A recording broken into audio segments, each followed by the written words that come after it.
विधानसभा का चुनावी रण धार जिले की बहुचर्चित सीट बदनावर विधानसभा में इस बार दिलचस्प होने वाला है, क्योंकि यहां से भारतीय जनता पार्टी ने प्रदेश में उद्योग मंत्री राजवर्धन सिंह दत्तीगांव को टिकट दिया है। वहीं भाजपा किसान मोर्चा जिला महामंत्री रतन लाल पाटीदार ने भी इस बार चुनावी बिगुल में चुनाव लड़ने की इच्छा जाहिर की थी।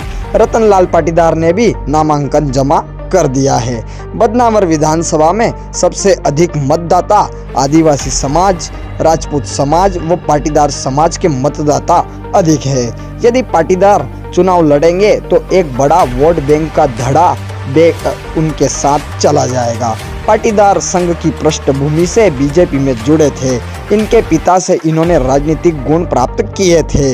इस बार के चुनावी रण में रतन लाल पाटीदार भी निर्दलीय स्थानीय उम्मीदवार के रूप में उतर सकते हैं। रतन लाल पाटीदार भी जमीनी कार्यकर्ताओं में पकड़ रखते हैं। यह राज्यसभा सांसद कविता पाटीदार के खास माने जाते हैं।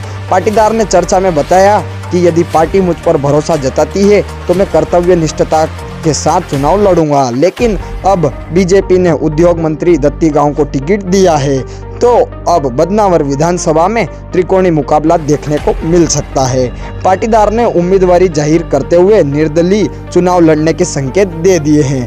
बहरहाल यह तो आगामी समय ही बताएगा कि कौन होगा बदनावर का सरताज, लेकिन बदनावर सीट किसी भी पार्टी के लिए अभी तक रिजर्व सीट नहीं रही है। यहाँ जनता ने हर बार अलग अलग पार्टी के नेताओं को मौका दिया है।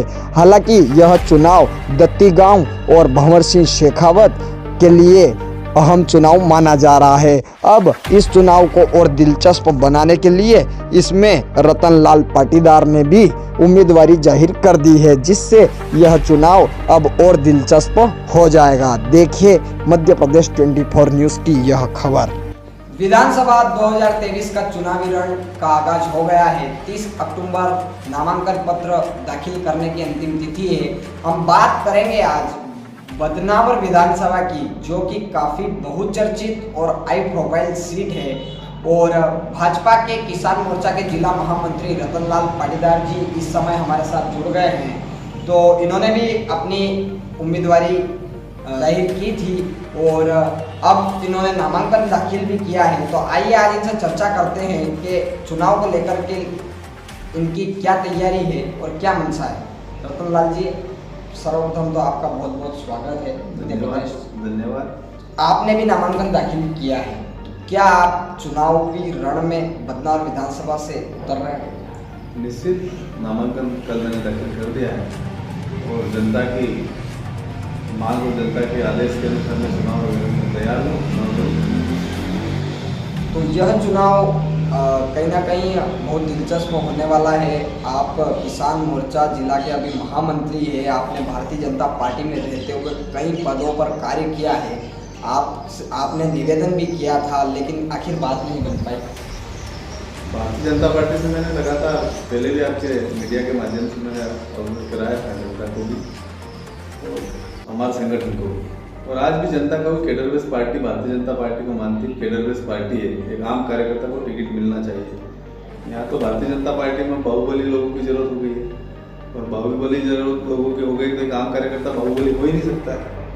तो हमारी अपेक्षा है कि जनता की भी अपेक्षा है कि ऐसा कार्यकर्ता होना चाहिए जो जमीन पे नाली से लगाकर खेत से खलियान के रोड मदरे टोली को जानता हो। ऐसे कार्यकर्ता की भारतीय जनता पार्टी कार्यकर्ता की अपेक्षा, उसी आधार पर मैं चुनाव लड़ने का निर्णय लिया है। तो कहीं ना कहीं आपने बताया कि जनता मुझे कह रही है, तो जनता के बीच में आप जा रहे हैं, लगातार बदनावर क्षेत्र का आप दौरा भी कर रहे हैं। क्या फीडबैक है जनता का? क्या जनता का क्या कहना? जनता बड़ी खुश है। मैंने कल से नामांकन दाखिल करी, जब से मेरे पास हजारों फोन आ रहे हैं कार्यकर्ता के कि आप चिंता मत करिए दादा, हम निश्चित आपके साथ में हैं और आप चुनाव से पीछे मत रखना, चुनाव लड़ना जरूरी है। जनता को आप लोगों की जरूरत है, आप जैसे कार्यकर्ता की जरूरत करना है। तो यदि अभी भी अगर भारतीय जनता पार्टी कभी मान लो टिकट निरस्त करके आपको यदि मौका देती है, तो आपकी क्या प्राथमिकता बदनावर विधानसभा क्षेत्र के लिए रहेगी? निश्चित मैंने बदनावर में अगर मुझे पार्टी टिकट बनाती है तो मैंने पार्टी का पहला फॉर्म पार्टी के नाम से ही दाखिल किया है। और पार्टी अगर मुझे चाहती है कि आप को उम्मीदवार बना दिए तो मैं निश्चित पार्टी के नेतृत्व में लड़ूंगा। पार्टी में मैंने सेवा करी, 23 साल से मैंने सेवा करी पार्टी में। अगर पार्टी में मुझे अगर ऐसा आशीर्वाद मिलता है तो मैं दिल से कार्यकर्ताओं के साथ में मिलकर काम करूँगा। तो इस बार आप चुनावी रण में उतरने वाले हैं? निश्चित पार्टी के कार्यकर्ता तो मुझे बोल रहे हैं तो मैं कार्यकर्ता की अपेक्षा के अनुसार खरा उतरने का प्रयास करूँगा। वो मेरे साथ में, उनको मैं धोखा थोड़ी दे सकता हूँ। तो कहीं ना कहीं आपके कार्यकर्ता मतलब आम जनता कर रही है आपको चुनाव लड़ने का, तो इस बार अगर मान लो टिकट आपको नहीं मिलता है तो फिर क्या परिस्थितियां बनेगी? क्या आप निर्दलीय चुनाव लड़ेंगे? क्योंकि जनता जानना चाहती है, क्या आप बदनावर विधानसभा से उम्मीदवारी करने के लिए जा रहे हैं? निश्चित मैंने निर्दलीय प्रत्याशी के रूप में भी एक नामांकन दाखिल करा है। जनता अगर आदेश करेगी तो मैं निश्चित निर्दलीय चुनाव लड़ूंगा। क्या चुनाव को लेकर रणनीति है आपकी, और आप निर्दलीय चुनाव लड़ रहे हैं, यदि आपको जनता ने मौका दिया तो इस क्षेत्र के लिए आपका क्या प्रयास रहेगा? मेरा पूरा प्रयास रहेगा जनता के लिए कि गांव से मैं गांव का किसान का बेटा हूँ और गांव का नागरिक हूँ। प्रथम मेरे गांव से नाली, सड़क, खरंजे, बिजली के पोल, मजरों में कई मजरों में अभी भी लाइट 24 घंटे वाली नहीं है। ऐसे छोटे छोटे काम को लेकर मैं गाँव में जनता के बीच में रहूँगा। माननीय नरेंद्र मोदी जी ने बहुत छोटा सा काम दिखाकर देश को आज दिखाया कि एक शौचालय के माध्यम से पूरे देश में उन्होंने दिखाया कि बहुत छोटा लोग मानते थे कि केंद्र प्रदेश की सरकार, विपक्षी की सरकार बोलती थी कि शौचालय के माध्यम से क्या देश चलता है। तो मोदी जी ने बताया छोटे से काम को लेकर पूरे देश में आगे चल में उसी तर्ज पे छोटे से काम को लेकर पूरे बदनावर विधानसभा को एक आदर्श विधानसभा बनाने का प्रयास करूँगा। बदनावर विधानसभा क्षेत्र में क्या बीजेपी के कार्यकर्ताओं की लगातार अवहेलना हो रही है? इस प्रकार से बात हमारे पास भी आई थी, तो इनसे पूछते हैं क्या कार्यकर्ताओं की अवहेलना की जा रही है? निश्चित भारतीय जनता पार्टी में अभी लगातार 2-3 साल में जो सरकार का परिवर्तन हुआ है उसके बाद लगातार कार्यकर्ता की अवहेलना हो रही है।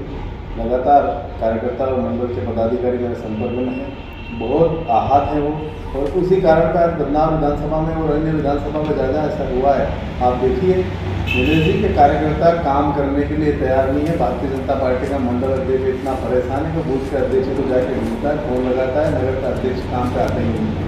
ये उसी कारण वो हाथ है, कार्यकर्ता काम करने के लिए तैयार है, आतुर होता है कार्यकर्ता। भाजपा का कार्यकर्ता राष्ट्रवाद के नाम से कार्य करता है, वो इसी कारण आज दुखी है, उसकी आज अवहेलना हो रही है, उसको मान सम्मान नहीं मिल रहा है। उसलिए कार्यकर्ता आज कहीं न कहीं अपने खेत खलिहान में काम कर रहा है, बिजनेस में लगा हुआ, उधर पार्टी की तरफ मुँह करने का काम नहीं कर रहे। पार्टी केडरबेस पार्टी का नाम लेकर ये भारतीय जनता पार्टी श्यामा प्रसाद मुखर्जी, पंडित दीनदयाल ने इसको संकल्पित लेकर जो करा था, आज वो नहीं दिख रहा है। इसलिए कार्यकर्ता आज कहीं न कहीं हाथ है और घर बैठा है। तो विश्वास में लेकर काम करना चाहिए।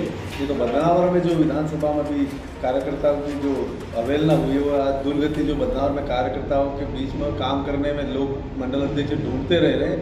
आने वाले लोकसभा का चुनाव हमारे सिर पर है और माननीय नरेंद्र मोदी जी के नेतृत्व में देश को आगे बढ़ाने के लिए अगर सरकार बनाना है तो इसको संगठन को जल्दी से जल्दी इस पर ध्यान देकर सरकार और सत्ता का समन्वय बिठाकर काम करना चाहिए।